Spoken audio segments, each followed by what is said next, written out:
শুভরাত্রি। আমি মাহফুজুর রহমান বরাবরের মতো আজ আবার ফাউন্ডেশন অফ ম্যাথ ক্লাসে উপস্থিত হয়েছি। তো আজকে আমরা চতুর্ভুজ নিয়ে একটু আলাপ করব। এটা দেখতে কেমন, কাকে বলে, এর প্রকারভেদ, নানা প্রকার বিষয় আছে। তো আমরা দেরি না করে মূল কাজে চলে যাই। তো চতুর্ভুজ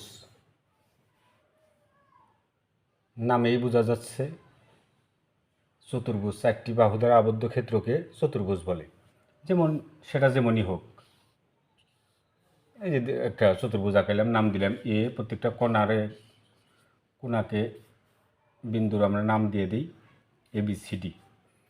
চিত্রে ABCD একটি চতুর্ভুজ, অর্থাৎ চারটি বাহু দ্বারা সীমাবদ্ধ ক্ষেত্রকে চতুর্ভুজ বলে। সেটা যেমনই দেখতে যেমনই হোক, তাকে আমরা চতুর্ভুজ বলবো। যদি চারটে বাহু থাকে এবং চারটি কোণ থাকে তবে সেটাই চতুর্ভুজ। বিভিন্ন আকৃতির হতে পারে, সেটা তাকে আমরা চতুর্ভুজ বলবো। যে আমি যদি আঁকাই এরকম আঁকাইলাম, এটাও একটা চতুর্ভুজ, কারণ তার চারটি বাহু আছে, চারটি কোণ আছে। এটা একটা চতুর্ভুজ, ABCD একটা চতুর্ভুজ। তো চারটি বাহু দ্বারা সীমাবদ্ধ ক্ষেত্রকে চতুর্ভুজ বলে। আচ্ছা, এখন আসি, এটা গেল চতুর্ভুজ। কিন্তু আমাদের পাঠ্যপুস্তকে যে বিষয়গুলো থাকে সে বিষয়গুলোর ভিতরে চলে যায় এখন। যেমন সামান্তরিক, এটাও একটা চতুর্ভুজ। সামান্তরিক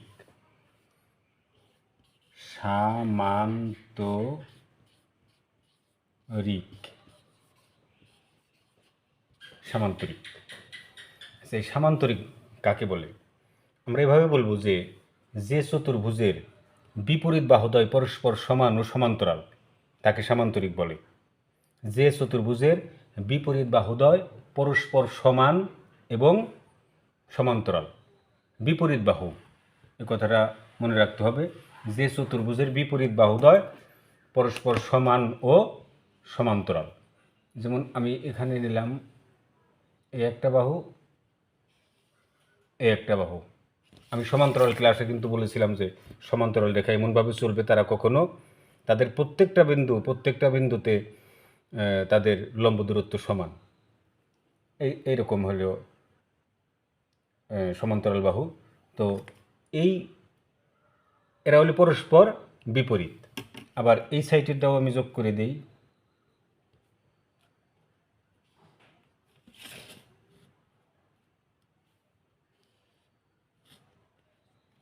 এই যে এই দুই সাইডের বাহু দুটো পরস্পর সমান্তরাল, আবার এই দুইটা পরস্পর সমান ও সমান্তরাল। এদেরও একটা নাম দেওয়া যায় ABCD। এটা একটা সামান্তরিক। তবে এখানে কথা আছে, এটা কিন্তু আয়তক্ষেত্র। কারণ যখন সামান্তরিক হবে কিন্তু কোণগুলো সমকোণ হবে, তখন আবার সেটা হয়ে যাবে আয়তক্ষেত্র। বিপরীত বাহুদ্বয় পরস্পর সমান, ঠিক আছে, এই দুই বাহু সমান্তরাল, আবার এই দুই বাহু পরস্পর সমান ও সমান্তরাল, কিন্তু কোণগুলো সমকোণ হয়ে গেছে, এই জন্য এটা আয়তক্ষেত্র। কিন্তু অসামান্তরিক।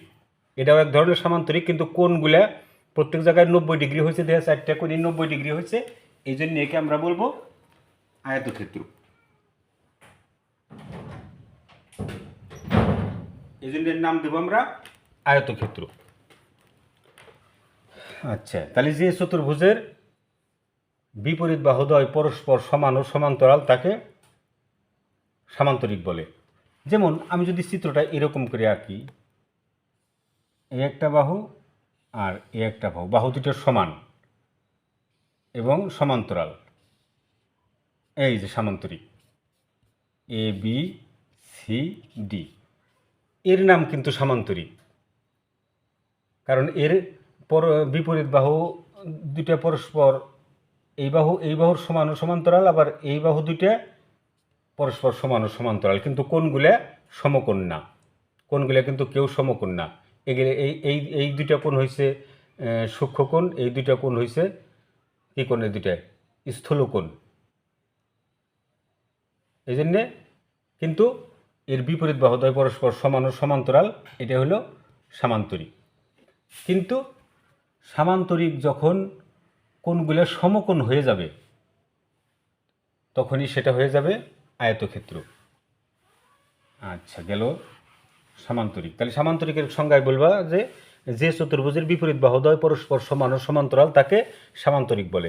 আবার যদি বলে আয়তক্ষেত্র কাকে বলে, তাহলে বলবা যে চতুর্ভুজের বিপরীত বাহুদ্বয় পরস্পর সমান ও সমান্তরাল কিন্তু কোণগুলো সমকোণ বা 90 ডিগ্রি, কিন্তু কোণগুলো 90 ডিগ্রি, প্রত্যেকটা কোণ 90 ডিগ্রি, তাকে আয়তক্ষেত্র বলে। আচ্ছা, আমি এখন আবার আর একটা চিত্র আঁকাই। দেখো, অত্যন্ত সুন্দর করে খেয়াল করো।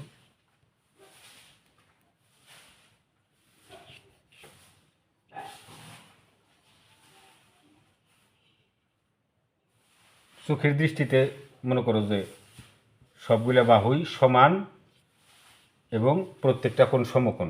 সবগুলা বাহুই কিন্তু সমান। আমি এই যে একটা করে দাগ দিয়ে দিলাম, এর মানে হলো সবগুলা বাহু সমান। তার মানে যে কিন্তু কোণগুলা সব জায়গায় কত? 90 ডিগ্রি। এটা হলো বর্গ।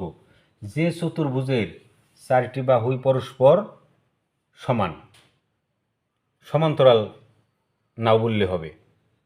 যে চতুর্ভুজের 4টি বাহু পরস্পর সমান এবং কোণগুলো সমকোণ তাকে বর্গ বলে। যে চতুর্ভুজের 4টি বাহুই পরস্পর সমান এবং কোণগুলো সমকোণ তাকে বর্গ বলে।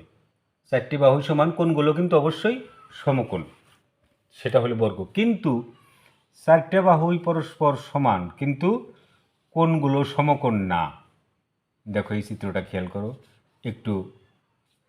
প্রত্যেকটা বাহুর সাথে প্রত্যেকটা বাহু একটু হেলানো অবস্থায় আছে, কিন্তু বাহুগুলো কিন্তু সবাই সমান। একে বলে রম্বস। যে চতুর্ভুজের 4টি বাহুই পরস্পর সমান কিন্তু কোনো কোণই সমকোণ না, কোণগুলো সমকোণ নয়, তাকে রম্বস বলে। যে চতুর্ভুজের 4টি বাহুই পরস্পর, এগুলোই কিন্তু সংজ্ঞা, আমি প্রত্যেকটা সংজ্ঞা কিন্তু বলে যাচ্ছি। যে চতুর্ভুজের 4টি বাহু পরস্পর সমান কিন্তু কোণগুলো সমকোণ নয়, সে হইল রম্বস। আচ্ছা, রম্বসের সংজ্ঞা গেল। এখন আসি, তাহলে কি গেল? সামান্তরিক গেল, আয়তক্ষেত্র গেল, বর্গ গেল, রম্বস গেল। আর একটা চিত্র আছে, সেটা হইল ট্রাপিজিয়াম।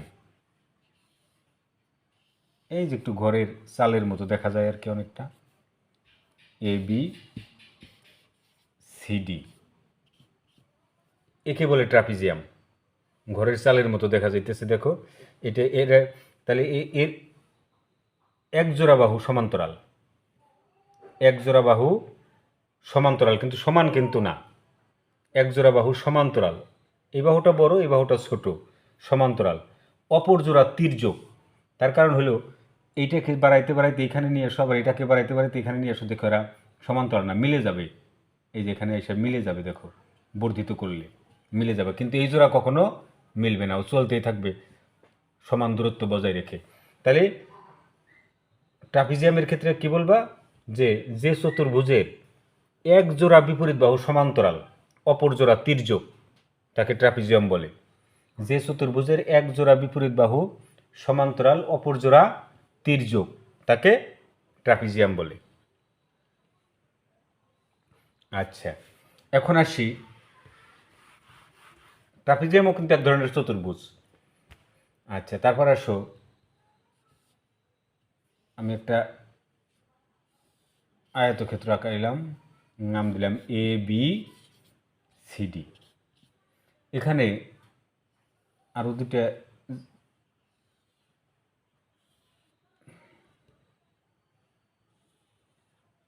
আচ্ছা মনে করো পরস্পর এই যে দুটো কর্ণ, কর্ণ কাকে বলে? চতুর্ভুজের বিপরীত কৌণিক বিন্দুর সংযোজক সরলরেখাকে কর্ণ বলে। এসি একটা কর্ণ, বিডি আর একটা কর্ণ। চতুর্ভুজের বিপরীত কৌণিক বিন্দুর সংযোজক সরলরেখাকে কর্ণ বলে। চতুর্ভুজ যেমনই হোক, চতুর্ভুজের বিপরীত কৌণিক বিন্দুর সংযোগকারী সরলরেখাকে কর্ণ বলে। যদি আমি একটা বর্গ আঁকাই নিলাম, আমি নাম দিলাম এবিসিডি বর্গ, এরও দুইটা কর্ণ, এই যে দুইটা কর্ণ পরস্পর ও বিন্দুতে মিলিত হইল। তাহলে কর্ণের সংজ্ঞায় কি বলবা, যে চতুর্ভুজের বিপরীত কৌণিক বিন্দুর দূরত্বকে কর্ণ বলে, অথবা চতুর্ভুজের বিপরীত কৌণিক বিন্দুর বিন্দুদ্বয়ের সংযোগকারী সরলরেখাকে কর্ণ বলে।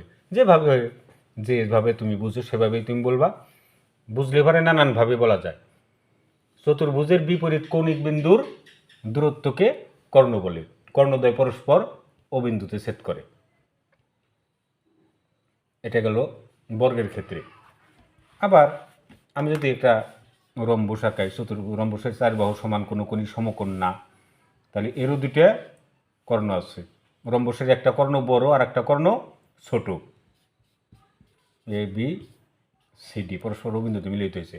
দেখো এই কর্ণটা বড় আর এই কর্ণটা ছোট। রম্বসের কর্ণদ্বয় পরস্পর ও বিন্দুতে ছেদ করে, কিন্তু এখানে কথা হচ্ছে কর্ণদ্বয় পরস্পর লম্বভাবে ছেদ করে, অর্থাৎ ও বিন্দুতে প্রত্যেকটা কোণ সমকোণ তৈরি হয়, রম্বসের ক্ষেত্রেও বর্গের ক্ষেত্রেও। এটা গেল কর্ণ। তো চতুর্ভুজ নিয়ে আবার আলোচনা হবে পরবর্তী ক্লাসে। আজ এ পর্যন্তই। ক্লাসটা বারবার দেখবা এবং প্রত্যেকটা সংজ্ঞা এখানে বলা আছে তোমরা ওইভাবে খাতায় নোট করবা। যেখানে সংজ্ঞা বলা হবে ওখানে থামিয়ে পজ করে সংজ্ঞাটা লিখে আবার চালু করবা।